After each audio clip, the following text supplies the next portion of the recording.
What's going on? What's going on? Welcome back to the channel, One Man's Walk. I am your host, Gamal, back at you with another one. And so what we have for you today, we just finished watching these verses, Big Daddy Kane and KRS One.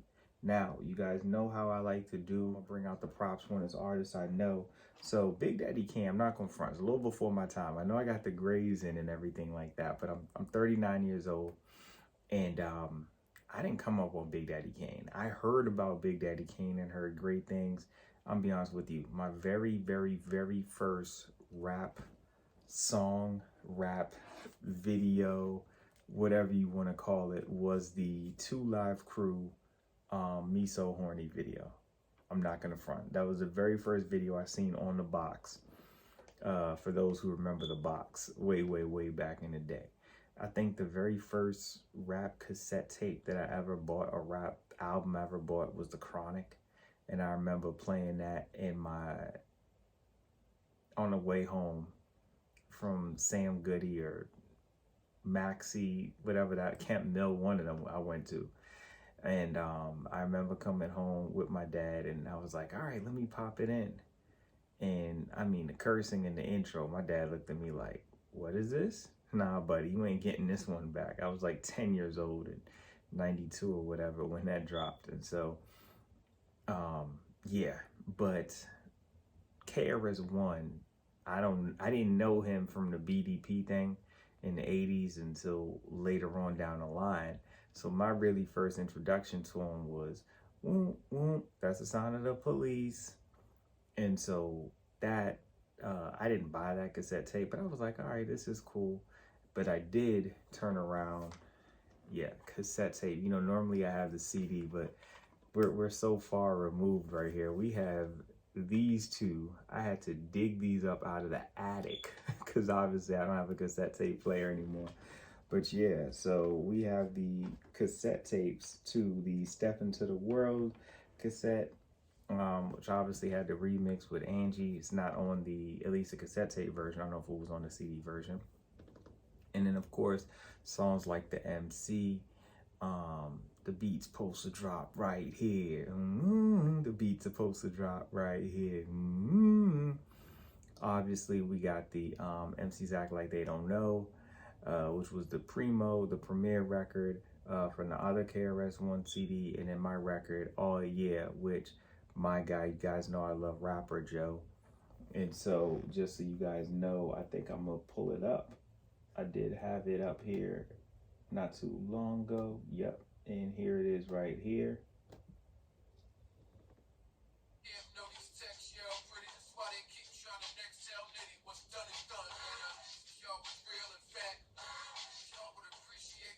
While it's still intact. So yeah, but that's him on the All Yeah beat. And so I came in knowing KRS One records. Obviously, a couple Big Daddy Kane records, Ain't No Half Steppin', Symphony, things like that. Okay, yeah, I knew those. But as a whole, similar, like I didn't grow up on Rakim. And so by the time I saw Rakim, I remember my homeboy was, oh man, he got in so much trouble. Because it was when Don't Sweat the Technique was out. And so that's my introduction to Rakim. And so I didn't grow up on all of the Rakim in the 80s that people loved and adored, and that was their Nas, and Kane was their Jay-Z, and KRS was their Big. Like I didn't have that. And then obviously G-Rap. And so met G-Rap, by the way, back in Brooklyn. Was it this tattoo? No. I got this tattoo in Crown Heights. This tattoo right here. I got this one right there at, where did I meet him? So it's a tattoo spot, and we're gonna get right into this verse. I know it's like sidetracked, but right there where right before you hit King's Plaza, right there where Flatbush and Utica intersect, there's like a Burger King right there. There's a I forgot what supermarket that is. It's not like C-Town, it's not Pathmark, but something like that. It's like a little supermarket. It's a Dunkin' Donuts. It was like an adult store and the tattoo parlor. and I was heading into the tattoo parlor. He was coming out of the grocery store carrying bags. I seen him. I'm like, G-Rap? He's like, yeah. I told him, hey, man, love your music. He was like, thanks, man. Gave him the head nod, walked right into it. But that was really cool. So that was, met G-Rap. And so I know those were the four guys. But again, G-Rap for me was, I remember Ill Street Blues to some degree, but I felt like I heard that later on down the line. But for me, it was what he did with Nas on 456, The Fast Life. It's the On the Run, the Trackmasters remix. Like, those are what I know. So 90s music, yes, I know these guys from that, but 80s, I had nothing. And so I wanted it to be an education lesson for myself. I'm not going to front. I wanted to come in. You guys know, yes, I am very big on music, very big on hip hop and knowing these things, but I didn't know. And so I kind of wanted to walk in and kind of get schooled on Kane. I want to say off the break, Kane's presence on the mic was amazing. His clarity, you could understand what he was saying. His delivery, his flow. Now, I didn't like all the beats, right? And some of those beats, I was like, yeah, nah, I could do without that. Like that 80s feel, I'll just be honest with you. I'm not even gonna front. But the way he wrote a beat, his cadence, his delivery, his breath control, nuts. When he started speeding it up and KRS knew he couldn't keep up with it, he was like, look, man, I'm not even touching that. I'm gonna stay in my lane. You're not going Jada kiss me and get me out of my comfort zone, which I appreciate KRS, Chris, whatever, doing that. But I took away from that, these guys were legit performers. These guys were legit artists. These guys were legit entertainers. These guys were legit rappers. These guys were legit lyricists. And so I walked away really feeling like, man, these were some lyricists. I already knew that with KRS, right? I'm not here to tell you I'm this huge, big KRS fan. Nothing to that degree. Like, I'm not here to say any of that. I do have the BDP CD? Maybe I do have Criminal Minded upstairs somewhere too. I might have that too. I know I have it, but I don't know if I have it. But I knew I had these two on cassette tape in one of my piles in the attic with all my cassette tapes. And so, I brought it out for the props so you guys see. Yes, I do support these artists. I've been buying music for a long time. I was familiar again with the KRS One catalog a little bit more because in the 90s, he was at least a little bit more relevant than Kane was. Like, I would see Kane on the commercials during Rap City. I would see his album covers in the Source magazine, but I'll be honest with you, I didn't have too much, you know what I mean? Like, I didn't really know too much about him. And so I really wanted to go in. Some of the beats I heard, I was like, oh crap, I didn't know Kane. That was a Kane. Like the Young, Gifted, and Black. I remember Jay-Z doing a freestyle on that. And I never knew where that beat came from. And so that was good to see. One of the things that I really loved, I took away, Mad Lion, right? So I love the Take It Easy record. Always loved it. Take it easy. Why, take it easy. Like, I've always loved that, right? But I didn't know that beat was originally, because when it came on and I'm hearing it and he's doing, I had to go back and do my research. The song he was originally doing was Black Cop. So I guess the Black Cop came out on a Return of the Boom Bap CD for KRS. And then Mad Lion came on and did it for the Take It Easy, which then makes sense why KRS was in the video. I just thought he was in the video because it was a Bronx thing. He's from the Bronx. They show love. They support one another. Fat Joe, KRS is in the video, but now it makes even more sense. He was actually paying homage to KRS by using the beat because I didn't even know. And so that was really cool. I took away, so two different things I took away. One, obviously, I mentioned it, Kane, his stage presence, his delivery, his flow, his breath control, his freestyle ability, the way he wrote a beat, the fact you could hear everything, because I knew more of the KRS One lyrics, obviously, but it was hard to understand what he was saying in the moment. Like, he was yelling over the mic, but he almost sounded like he was muffling the mic. Whereas Big Daddy Kane was letting you hear every word articulated. And so it made such a difference and such an appreciation for what he did because of being able to actually understand him. You know what I mean? And so I really like that. But I took away, and I remember when I heard it, and I'm like, is Big Daddy Kane, does KRS One have enough hits for this? I'm not even gonna front. Like, I was really thinking when he did the verses, one, I feel like after they did the Dipset Locks verses, I probably should just do a video on this since I was there. But after they did their verses, I was thinking, do we need another New York one? Like, that was such an epic New York battle. We probably could have just done something else. And then they followed it with the Ja and Fat Joe. And that's, I'll have that up there. I did a recap of that. People seem to enjoy it. Thank you for those who supported it.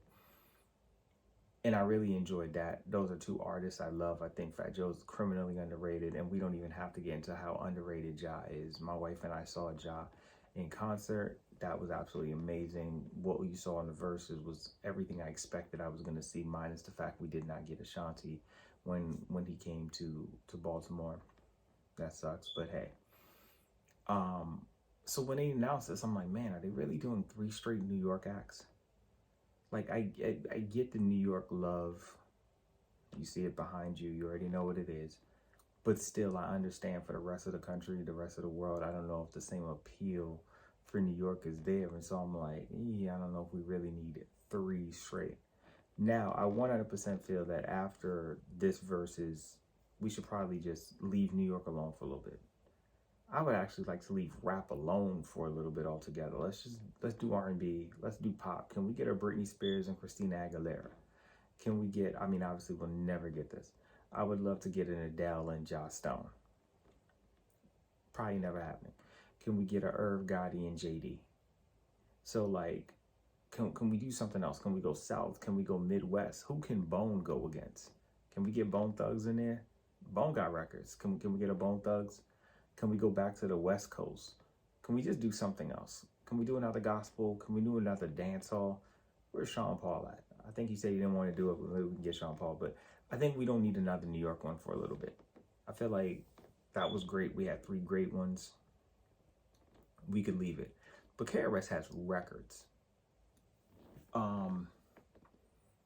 When you look back at the BDP collection, right? Criminal Minded, Super Ho, South Bronx, The Bridge Is Over, My Philosophy, Love's Gonna Get You. Is Love Gonna Get You a BDP? I don't know if Love's Gonna Get You a BDP record or KRS, but go with me, whatever. Love's Gonna Get You. So let's say that those are all BDP records. Those are all records I know, right? And I do know a lot of the lyrics for those records, really big records. But then you also got the Rappers Are in Danger. You got MCs Act Like They Don't Know. Oh yeah. Step Into the World. Boom Boom It's the Sound of the Police. I didn't realize I criminally undervalued how many records KRS really has. And I'm thinking like, yeah, I don't know if KRS got enough records for this. KRS got enough records for this. And legitimate classic records. Legitimate, really good records. I felt Big Daddy Kane's stage show was a better stage show, better stage presence, better everything. But KRS had the records I wanted to hear more. You know what that was like? That is what the Locks and Dipset should have been. I personally prefer the Dipset catalog to the Locks catalog. The Locks had the way better stage show, but I still think the Dipset has the better catalog. I think KRS had the better catalog. I thought Big Daddy Kane had the way better stage show. I absolutely loved them. Now see, when they brought in those extra guests, those 90 guests, I was all in.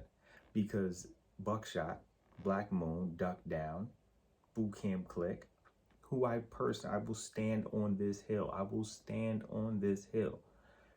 Boot Camp Click should have been bigger than Wu-Tang. Should have been. At the time that they were on the same trajectory, in New York at least, they were that group. Wu was that group. Let's not get that twisted. But Boot Camp Click was a legit competitor. The Black Moon album was nasty. Smith and Wesson album, The Shining, is in my top 10 greatest rap albums ever. The Helter Skelter Nocturnal album is also in my top 10 greatest rap albums ever. They're kind of split. The OGC, The Storm, it's okay, but I love Louisville Slugger.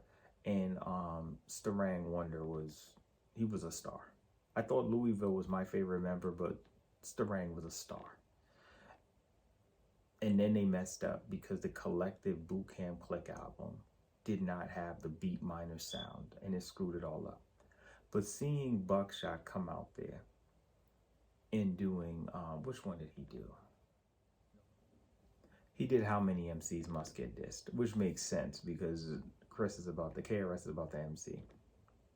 He does How Many MCs Must Get Dissed. Cool. He brings out DOS Effects. Loved DOS Effects. I should have brought the cassette tape down for Black Moon and DOS Effects to let you know it's real. I had both of those too. But the DOS Effects record they did, I get the Day One Effects. But they should have done Mic Checker. I don't know if it's my personal preference. I think that's the best record. They should have done Mic Checker, period. So they had that, but I love both of those. But then you also had Big Daddy Kane bringing out Nice and Smooth. And I was like, is that Nice and Smooth? Again, I'm not familiar with the Big Daddy Kane catalog. Didn't know they had this record together, which was nice. That Pimpin' Ain't Easy record was nice. I liked it. But then when they got to do Dwick, I never knew how you pronounce it. But that has to be, I was thinking about it as I was watching that Verzuz, and I'm like, is that a top 10 greatest rap song ever? Like, when you're thinking of the greatest rap songs ever, it has to be in the 10, right? Like, I'm thinking G-Thang, Nothing But a G-Thang record, probably Benjamin's. I'm thinking Black Sheep, The Choice Is Yours, Souls of Mischief, 95 to Infinity. I feel like that Gangstar, Dwight, Dwick, whatever it's called, belongs in there. Probably Bone Thugs, Crossroads. Like, I feel like if I'm compiling the top 10, I feel like those records are in there. Like, those records are 100% in there. Top 10 greatest rap records ever. Obviously, we're missing some or whatever you want to add in there, but let me know, because I feel like that should be in there. But they brought them out, loved it. Then when they did the symphony at the end. Now, when they did the symphony, you know what I thought of? All Eyes on the Honorable. Who? Me? Back to the Grill again. Dipset, Back to the Grill again, live at the barbecue. I thought of the Dipset symphony with Santana and Ryder, Hellrell. Can I kick it? Yes, I can. They want to know if I'm G'd up. Yes, I am. Hellrell could spit, man. Seriously, that dude could rap. But that's what I thought of when the symphony. Obviously, I know Craig G's on it, and I was like, hold up, is that Master Ace? Did they get Master Ace to show up? Love Master Ace. Got a Master Ace CD upstairs too. I'm not gonna bring it out, but the Sitting on Chrome CD with INC Ride and everything, got that CD as well that I bought. But when they did the symphony, and I was like, oh crap, all right, maybe G-Rap is coming out for this. This is a really nice ending. Obviously, we didn't get G-Rap. I already had a prior engagement. He couldn't break, and I understand that. But that was still really nice to do that. I always heard great things about Roxanne Shante, and she was pretty dope up there. But I didn't grow up on her either. So it really was like a history lesson for me. When they brought the 90s artists out, I knew the lyrics. I was rapping along. I knew the Buckshot, the Black Moon, I forgot it already. How Many MCs? I never remember the name. But I remember that. I remember the DOS Effects. Obviously, I can't rap all the words to DOS Effects, but I remembered it and could rap along for a good portion of it. My knee bone's connected to my hip bone, my hip bone connected to my hottie ha ha ha. But man, it was, I forgot. Channel Live. So as this is going on, I'm like, where's Channel Live? Like, KRS has to do that Channel Live record. That Mad Ism record was nuts. Oh, I should have brought that. I got that cassette tape too upstairs. I should have brought that down here too to let you know it was real. I bought that station identification cassette tape. I got it on cassette tape just like these other two. That's upstairs in the attic. But I did like it, that CD. It had some songs on it I liked. But that Mad Ism record was fire. And I remember, I forgot which one. I think the one who rapped is the one that we met. My homeboy, Ro and I, back in Brooklyn, I don't know, man. One of them nights we was heading into the city. And where did we see him? He was coming up out of the train station. Where were we? I don't know, man. It might have been near Atlantic. But we were, you know what? I can't even think. But I want to say we were near Atlantic. But he was coming up out the train station. We were at the light. And we're looking, was like, that the dude from Channel Live? And we made some mention of it or something like that, said it. And he was like, yeah. I mean, back then he still had like the dreads and stuff like this. This is like, I don't know, 97, 98 or whatever that we saw him. And we said what's up to him. Hey man, liked the song, and, you know, kept it moving about our day. But yeah, that was cool too. And so I didn't know I was going to be giving out these things, but yeah, I met a couple of people, not met them like hung out or nothing like that, but you know, seen people in passing, and want to give kudos where kudos is due, because some of these guys, I bought their cassette tapes, their CD cassette tapes. These guys bought the cassette tapes back then, but yeah, it was nice. But all in all, I like the verses. I thought it was nice, but I do think we could probably get away from New York. I do think we could probably move in a different direction altogether. I would love to see Bone in the verses. Who else would I like to see in there? I don't know, but definitely Bone. I think Bone deserves a verses, especially when people are getting these flowers. I thought it was really great. I feel like KRS One for a long time has always been saying, man, not getting the respect he deserves. Hopefully, I haven't seen what people have said, but hopefully people walked away being like, KRS got hits. Now, obviously, it's not like Drake hits or things like that, but these are like monster records that he has that are legitimate like gems, that are huge parts of hip hop and the foundation and the structure. I loved it. And then Big Daddy Kane, man, I walked away like, this dude is like 50 something with better breath control than I could ever have. Just amazing breath control. When he sped up the flow and the words, and it was nasty. All kudos to them dudes, man. Those dudes were amazing. And so that's it, man. I hope you guys enjoyed it. Hopefully you tuned in to see it and you guys had fun. As always, leave your comments below. Let me know what you thought. How did you enjoy it? Don't forget, like, comment, subscribe, things of that nature. But hope you enjoyed the verses. Hope you enjoyed this recap, or just kind of talking it out, talking it through with you. As always, on purpose. Have a wonderful, blessed, productive, stress-free day, weekday, weekend, whenever you are listening, watching, whatever. Till next time.